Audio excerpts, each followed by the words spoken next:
I would love to hurt him and finish him and him out. How was he punching? Was it hurting Like you? a thunder. He punches like a mule kick. Unbelievable. Excuse my French, please.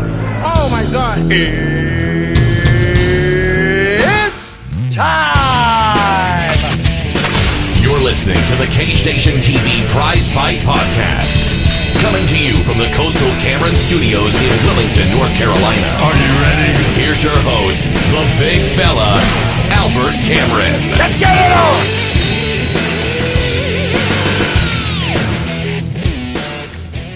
Okay, so first off, thank you for joining us for the Prizefight Podcast. I'm your host, the big fella, Mr. Albert Miller, and I'm not gonna lie, folks, I am green to the gills, tired of hearing about Conor McGregor versus Floyd Mayweather. People that I respect in the combat world, people that I know that have great opinions, that I respect, that I follow, that I will look to for advice.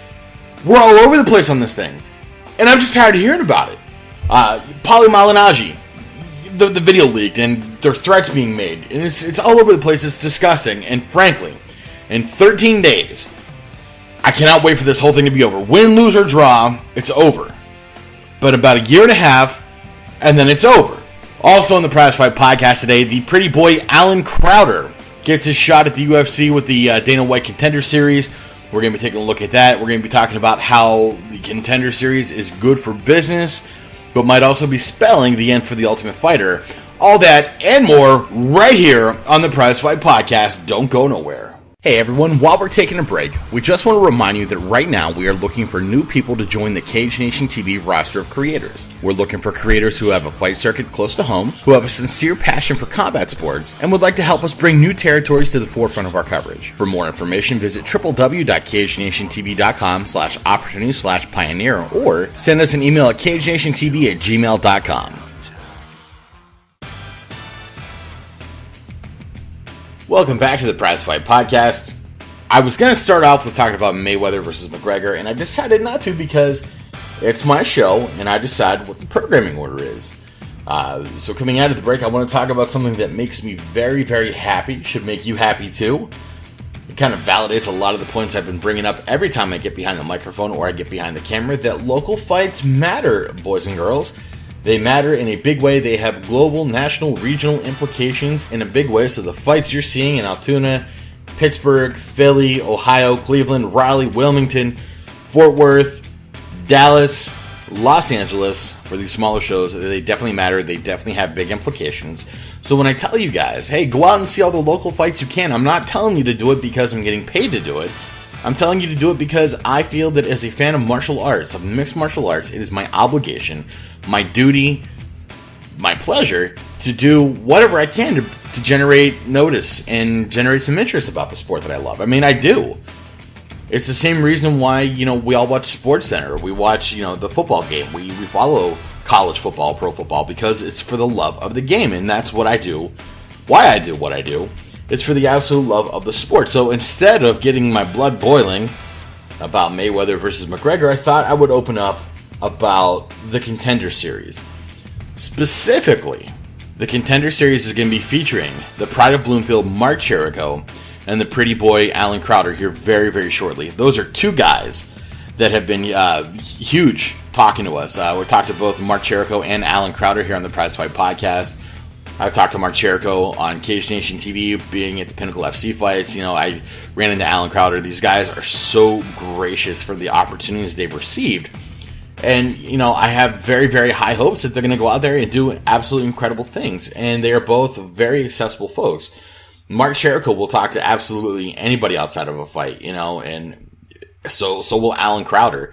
These guys are not rock stars. They are genuinely good people. They are gracious athletes. It was announced this week that the Next Level Fight Club heavyweight champion, currently, I'm not sure if he's going to be vacating his title due to, getting signed by the UFC, which I think would absolutely be huge. But the Next Level Fight Club champion, Allen, the pretty boy Crowder, is going to be fighting Don'Tale Mayes, and I hope I pronounced that right. And if not, someone please correct me. Don'Tale Mayes, they're going to be fighting at the Contender Series. Now, I have to believe that someone at WMG, IMG, listens to the Prizefight Podcast, because was it not just 1 week ago here on the Prizefight podcast, and I'm saying that Stipe Miocic may want to think about fighting Anthony Joshua because there's no one in the heavyweight division to bring new blood. So the very next week, what happens? New blood is introduced, my friends. Allen Crowder, heavyweight, sturdy heavyweight. Don'Tale Mayes, a very sturdy heavyweight. I looked at both these guys' stats. They're very even. The only thing that Don'Tale Mayes has going for him is that he's got a longer reach and he's a little bit taller than Crowder. However, Allen Crowder is also an excellent infighter. Whenever he fought Coach Chase Gamble, Gamble was trying to get in close to Crowder, and Crowder showed that he was very comfortable fighting on the inside. And that's how Crowder was able to set up that rockstar highlight reel slam that ended the fight between Gamble and Crowder. So Mayes has a reach advantage, but I think Crowder has professional experience on his side. Mayes, while he has fought some excellent folks for some excellent organizations with some excellent finishes, cannot take any of that away from him. Mayes fought some great guys. But Crowder has that highlight reel slam against Gamble. Title fight experience. Let's talk about that real quick. Allen Crowder fights for Next Level Fight Club and fought for Next Level Fight Club and reigned as champion. Next Level Fight Club has a great distribution system of finding new fighters. The guys who fight for Next Level, a great network of gyms. The guys are always coming to fight. I have not seen a Next Level fight that was one-sided or mismatched or was boring to watch. Next Level does a great job of putting fights together, so they have an access to a great pool of talent. And Allen Crowder, by proxy, is the best heavyweight available in that pool of talent. This is how the UFC system works. The UFC does not have a farm system or a feeder system. I mean, sure, all the guys that are on Fight Pass, if the UFC wanted to pull a couple of them, I'm sure she would have to ask. But the UFC has to actively go out and find new talent. Sean Shelby has to go out to these fight cards and has to see new guys fighting, has to scout them to find out who the next big thing is. Sean Shelby thinks, or is it Sean Shelby? Whoever is the matchmaker for the Dana White Contender Series has to find these guys. Mark Cherico, I think, should have been in the UFC a long time ago. The UFC was trying to introduce new blood at featherweight, bantamweight even, and that's how, Cody No Love Garbrandt was introduced. I firmly believe that Cherico and everything he'd done should have been in the UFC a long time ago. His ability, his skill, the way he can finish a fight, the guys he's fought. If not for the business aspect alone, Mark Cherico sells tickets, and a lot of them. I remember the first time I ever saw Mark Cherico fight. It was at Pinnacle FC in the Isoplex in Canonsburg, Pennsylvania. And the place was absolutely erupting. The fans were going to loosen the moorings of the structures of the ceiling, and Cherico actually had to tell people to calm down while his opponent was being introduced. Mark Cherico is very good about getting a lot of people riled up. Cherico himself is the head coach of the Mark Cherico Martial Arts Academy, where the prototype Adam Milstead fights out of. Adam Milstead's a UFC heavyweight fighter. Now, here would be the really cool thing, sitting where I'm sitting. When I moved from Pennsylvania, it was hard. It was hard for me to leave my boys behind, a fight scene that I really enjoyed, Pinnacle and Gladiators and Incomplete Devastation, and even the other press.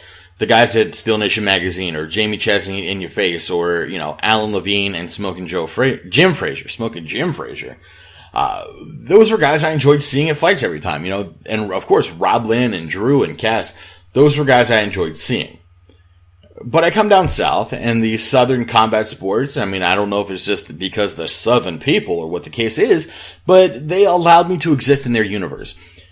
As Albert Miller, who does the Prizefight podcast, I have little to no influence over how fights end up coming out or how matchmaking is done. I, myself, have no influence over the outcomes of fights. I try to create as much interest as possible. I try to create as much discussion, as much dialogue, as much conversation as I can. I try to bring as much interest to a sport that I love as possible. But ultimately, I have zero consequence over how a fight will end. And despite that limitation, despite that setback, people in the northern and southeastern fight circuits have allowed me to exist in their universe, and for that I'm grateful. At the end of the day, I'm a very big fan of combat sports. And these guys, these athletes who train, who compete, who are sacrificing so much. They allow me to exist in that universe, and that is awesome. Now, what would be awesome would be if Adam Milstead, who comes from Pittsburgh, where Cage Nation TV was nurtured and supported, and then Allen Crowder from the Southeast, where Cage Nation TV South was able to get their start. I think it would be fantastic to see a guy like Adam Milstead and a guy like Allen Crowder come head to head. For me personally, this is not any regional benefit, but for me to see the two halves of Cage Nation TV and the guys that we've covered, to see them come together, I think would absolutely be fantastic and would be awesome. Allen Crowder gets a shot at the Dana White Contender Series. Now, I believe a lot in Allen Crowder. Not because I think he's a nice guy. He is. Not because I enjoy the way that he will let people come up and take a picture with him. I got one. It was cool. I like Allen Crowder because I like the way he competes. Allen Crowder, for a heavyweight, is a guy who was ready to fight at 245, I think it was. 245. A guy came in overweight and was going to outweigh Allen Crowder by over 70 pounds. Richard White weighed in over 300 pounds for a 265-pound weight limit. Allen Crowder was still going to fight him. There was no question. Allen Crowder was going to be like, yeah, no, it's cool. I'll fight him. Bring it on. Let's do it. Let's make it happen. Allen Crowder does not quit. Crowder is a naturally powerful heavyweight. He's a nimble heavyweight. He's sturdy. He's a very sturdy boy. And yeah, there are a lot of guys who outweigh him by a lot, but Allen Crowder is fearless. He's sturdy. His physiology is powerful. I think that is the next... I think that Allen Crowder's body type is going to be the next standard of heavyweight. Not guys who are just so big that they're going to lumber and throw punches, but athletes who have to be nimble, have to be aerodynamic to a degree, who throw power a lot, who have the power within their limbs. I think heavyweight needs guys like Allen Crowder. It needs guys like Dontel Mays. Oh my tongue is just made of glue today. Dontel Miles needs guys like Adam Milstead. The days of guys fighting at heavyweight like Chief Andre Roberts or Tank Abbott are over. Heavyweights have to be athletes. Guys like Andre the Pitbull Arlovsky, who is light for heavyweight, who probably could be competing at light heavyweight. That is the archetype of heavyweight coming into the next couple years. And I think that the UFC is now actively trying to seek out these kind of heavyweights. The UFC is now actively trying to find guys who are built like Arlovsky, who have power like Overeem, or like a Brock Lesnar. We're going to find a lot more heavyweights there. And I think with that kind of heavyweight, we're also going to find a lot of crossovers to light heavyweight. John Jones is talking about trying to fight someone like Stipe Miocic or Brock Lesnar at heavyweight. He won't fight Miocic because he's too big, but he'll fight Lesnar. Keep your eyes out for Dontel Mays and for Allen Crowder on the UFC Dana White's Contender Series. Now, before we get into the next topic, I do also want to point out that from a business standpoint, I love the Contender Series. The Contender Series is going around and finding a bunch of hometown heroes, and they're going to give them a shot. Now, what does that do from a purely business standpoint? Dana White and the UFC is creating a destination for up-and-coming fighters to get seen, to be discovered. And they're doing it exclusively on Fight Pass, the UFC's streaming outlet. Would it not be encouraging the people who follow these local fighters, their hometown local scenes, that subscribe to Fight Pass? You have a guy like Joe Smith, who's going to be fighting Steve Matthews, two completely fictional people. Aren't the people who support Matthews and Jones, aren't they going to subscribe to Fight Pass to watch their boy fight? And yeah, Fight Pass does have a free trial, and I'll tell you that I too took advantage of that free trial whenever Chris Dempsey was fighting for the UFC for the first time. And then in that free trial, I saw how awesome it was. I mean, it really is. You're getting a lot of value for your subscription. You're getting the Eddie Bravo Invitational, you're getting Glory Super Fights Kickboxing, you're getting the entire UFC tape library, the entire Pride FC, Elite XC, Strikeforce, WEC, WFA, and the list goes on and on and on. I love this move that the UFC is making. I think it's going to bring a lot more subscribers to Fight Pass because there's incentive for these people to watch them. I also think that the Dana White Contender Series is going to end up cannibalizing the Ultimate Fighter soon. If the UFC is successful in bringing on a lot of new Fight Pass subscribers, what is going to be the point of spending money to produce the Ultimate Fighter whenever the Dana White Contender Series can be produced at a lesser cost and bring in more revenue with Fight Pass subscriptions. I mean, it is direct revenue. Whenever you plunk down your $10.99 a month, that's going directly to the UFC. It's not going to a cable provider who's paying residuals to the UFC. That's going right to the UFC. The Ultimate Fighter is great, and we owe the Ultimate Fighter a lot when it comes to how far MMA has advanced in the last couple years. But all good things have to come to an end, and without a doubt, the UFC is planning on the end game for the Ultimate Fighter. I think the Dana White Contender Series is going to be what's taking us there. If you ever questioned it, without a doubt, the proof is in the pudding right now that Conor McGregor's involvement with Floyd Mayweather has been a cash grab from the very, very beginning. This has all been about money. This has all been about who's getting the cheese, who's getting the bread. The Cage Nation TV Prize Fight podcast was practically built on Conor McGregor throwing a hissy fit, trying to get his way, challenging Floyd Mayweather, getting involved in social media, just trying to make things happen for himself. The UFC has applied for a license to co-promote Mayweather versus McGregor. Maymac. Sounds like a ship that brought a bunch of pilgrims along. The Maymac. The UFC has applied for a license to co-promote Maymac. And why would that be? They've always had the stance that the UFC is not going to gain from this promotion. It's always going to be Mayweather promotions. Well, now the UFC wants a slice of the pie. Isn't that funny? The UFC has gone so far to release so much information for a fight that they weren't co-promoting. The media day pressers, leaking the video of Paulie Malignaggi getting dropped by Conor McGregor. That's a lot of extra effort for someone who had no financial interest in that fight whatsoever, don't you think? Isn't it kind of funny that the UFC took the stance that, hey, we're not making any money off this, but yet was doing a lot to generate interest and heat about a fight that they had no financial interest in? If anything, before the UFC applied for the license, it would appear that the only person on the MMA side of this fight that was going to reap any sort of benefit was Conor McGregor. McGregor was going to get his name out there. He was going to make a ton of the money. Of course, the UFC was going to get their cut because McGregor is under contract. Well, now the Ultimate Fighting Championship, the world's largest mixed martial arts promoter, the North American original mixed martial arts promoter, has said, we want a piece of that pie. Isn't that funny? Paulie Malignaggi, the Magic Man, had a video released of him where he was dropped, where he was knocked down by Conor McGregor. Paulie Malignaggi is 36-8-0, and he is still in active competition, so let's give credit where credit's due. Conor McGregor wasn't sparring with some bum. He was actually fighting a guy who was actively in competition, has a couple fights against guys who are sparring with Floyd Mayweather, so he just as good of athlete as any to spar with McGregor, who's going to simulate some of the accurate conditions that McGregor is going to be experiencing when he fights Floyd Mayweather. Let's ask ourselves a question right now. Paulie Malignaggi was doing Conor McGregor a favor because I don't think a whole lot of people were lining up to put their name out there with Conor McGregor because still, even 13 days out, this fight is still a spectacle. Let's not kid ourselves. What hope do you really give Conor McGregor? And I liken it like this. The state of North Carolina says Albert Miller has all the knowledge he needs to operate a motor vehicle. I can make a left turn, I can make a right turn, I can make a car go forward, I can even make a car go backwards. I can drive that car in any weather condition, whether it be rain, sleet, snow, sunny day.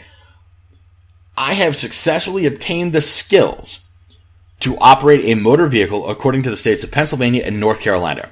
I can drive a car. Now, given that I can drive a car, do I have any business at all being in NASCAR? It's driving a car, right? It's making a bunch of turns, right? It's making the car go forward, right? I have those skills. I was given a card that says Albert Miller can successfully operate a motor vehicle on the highways of the country, the United States. Yet, do I have any business being in the Daytona 500? Absolutely not, because it's more than just driving a car. It is a specialized competition. Conor McGregor can throw a punch, and he can throw one very well. Knocked out Jose Aldo in, 14 seconds? He can throw a punch. He can fight. Despite being able to throw a punch and fight, is he equipped to box?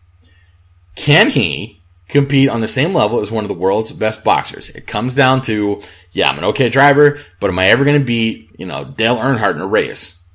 No, because I'm not conditioned to that kind of special competition. And I don't think Conor McGregor is either. And I'm going to say that till I'm blue in the face, and it looks like that might actually be the case. Conor McGregor. I don't have high hopes for him. I hope he wins. I hope no one gets hurt. I hope that people who set out to make money make their money.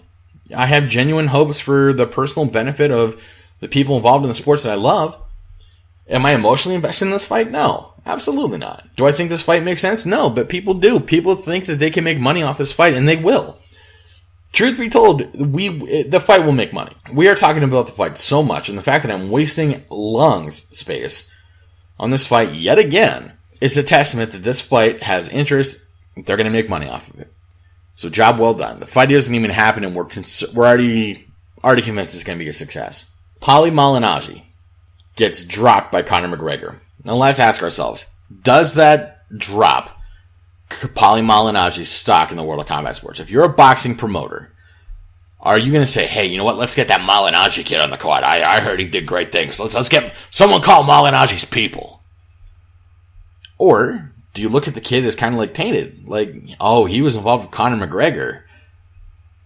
There are a lot of times that the skeptic in me does not believe that a lot of the things that are being put out is propaganda. I think it's all propaganda. I truly believe that. I think that a lot of the people who are close to this fight, who have things to gain from this fight, have been putting out information that may not make the most sense. I think a lot of it is directed and steered, but I think that's the world today. This weekend alone, I've been afraid of so much. I just have. I think the world's falling apart. And that's not just the world of combat sports, it's the world in general. There's a time and a place for everything, but think about this. Every faith system in the world says, don't kill everybody, love your neighbor. And yet we still have just insanity happening in the world. And maybe the world of combat sports is the dose of sanity I need in a world that's gone absolutely mad. And I'm sorry to get on this personal diatribe, but it's true. I mean, these are the days that my grandchildren are going to ask me about.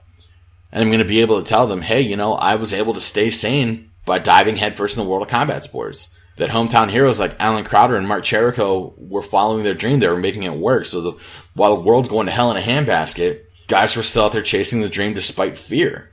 And it goes back to FDR's famous quote, there's nothing to fear but fear itself. Well, I am scared. This world is tearing itself apart. And there is absolute insanity going on. Rallies and protests and what the hell? With all that going on, I truly believe that prize fighting, that boxing, MMA, is what's keeping me grounded. And again, I hate to go on personal tangents like that, but it's true. I found solace, I found respite, I found zen in researching fighter records. I believe that Allen Crowder is going to make it. I believe that Mark Cherico is going to be a UFC fighter. I believe that whenever Maymac is over, we can focus on other fights and make a lot more sense. We haven't talked about Canelo Alvarez and Triple G in a long time. But it's those sort of thoughts, that sort of action, that distraction that gets me through the day. Before we close up the Prize Fight podcast today, Battle in the South is going to be holding an event, The Fall Protocol, on August 26th at the Wilmington Convention Center on Nutt Street here in Wilmington. Chris Hurd's going to be getting a title shot, and I think that's awesome. Chris Hurd is a guy who trains out of Derek Brunson's gym right on Wrightsville Avenue in Wilmington, North Carolina. And we focused on Chris Hurd on our Prospect Report, the North by Southeast Prospect Report. Prospect Report, oh my! This is why I typed the Prospect Report, because I can't say it clearly. Chris Hurd is getting a title fight for Battle in the South. The kid, I think, is on a meteoric rise, and if you've seen his fights, if you've seen the way he puts people to sleep, you'd understand. We're going to be talking a lot more about Battle in the South, a lot more about the Southeastern fight scene, a lot more about the Northern fight scene as the days come along. Most importantly, friends, the people who are listening to the Prize Fight podcast, I want you guys to take care of each other. Thank you for joining me in this discussion about mixed martial arts today, about things that are just on my mind. I appreciate it. Thank you for letting me listen to you. If you ever need to just get something off your chest, well, now I owe you one. I'll be happy to listen. Coming up next week, well, I have absolutely no idea, but I'm sure it's going to be a lot of fun to talk about. Until next time, boys and girls, fights, Cameron, action. Thank you for tuning in to the Cage Nation Prize Fight Podcast. All rights reserved. 2016 to 2017 Planet Aries Sports. The Prize Fight Podcast is part of the Cage Nation Broadcast Network. For more information, visit www.cagenationtv.com.